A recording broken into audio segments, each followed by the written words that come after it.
Have you ever noticed how much time we spend trying to understand other people's minds? We replay conversations over and over. We analyze text messages. We ask our friends what they think.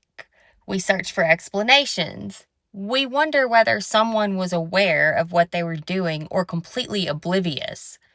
We ask ourselves if they were projecting, if they were insecure, if they were overwhelmed, if they were stressed, if they were afraid of intimacy, or if they were simply having a bad day. We're constantly trying to answer one question: why? Why did they do that? Why didn't they respond? Why did they say that? Why did they dismiss me? Why don't they seem curious about me? Why do I leave every conversation feeling drained? The problem is that we usually don't have access to that information unless someone chooses to tell you exactly what was happening inside of them and they're being completely honest with themselves and with you. You don't actually know why they behaved the way they did. You're making inferences, building theories, and trying to solve a puzzle with missing pieces. Now, don't misunderstand me. Sometimes those theories are accurate, sometimes they're completely wrong. The point isn't whether your explanation is right or wrong. The point is that you're focusing your attention on the only part of the interaction that you can't directly observe. You're trying to become an expert on someone else's internal world while overlooking the one internal world you actually have complete access to, your own. And I think that that's where our attention belongs. Instead of asking, why did they do that? Maybe try asking, what am I consistently experiencing when I'm around this person? And that's information that you actually have access to. How do you feel after spending time with them? Do you feel energized or exhausted? Do you feel seen or dismissed?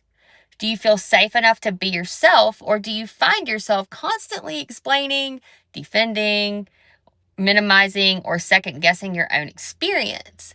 Do you leave interactions feeling expanded or diminished?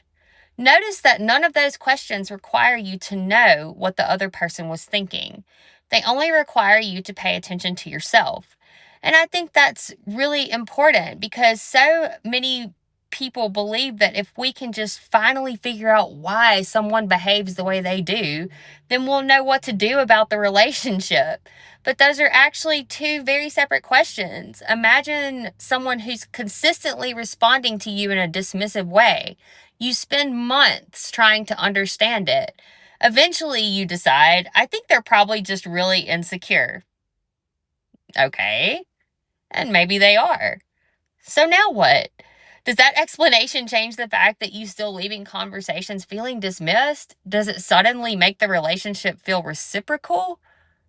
Does it restore the curiosity that wasn't there in the first place? Does it change your internal experience? I mean, not really, right?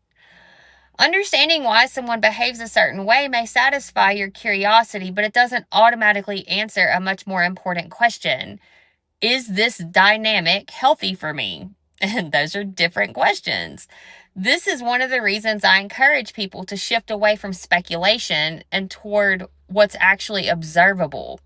Observe the pattern. Observe your internal experience. Observe how your body feels before, during, and after interactions.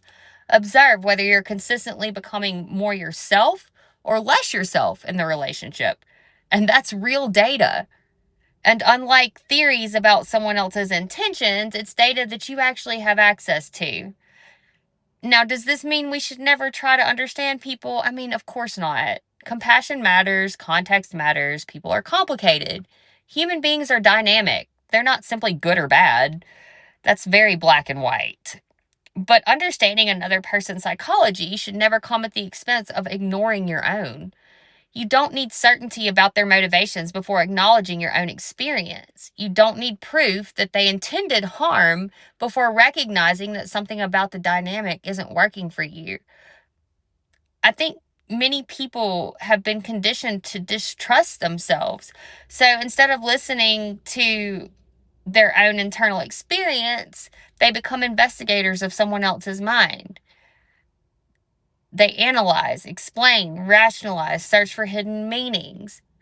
Meanwhile, the most reliable information has been available the entire time. How do I consistently feel when I'm with this person? And that's not selfish or judgment or labeling anyone.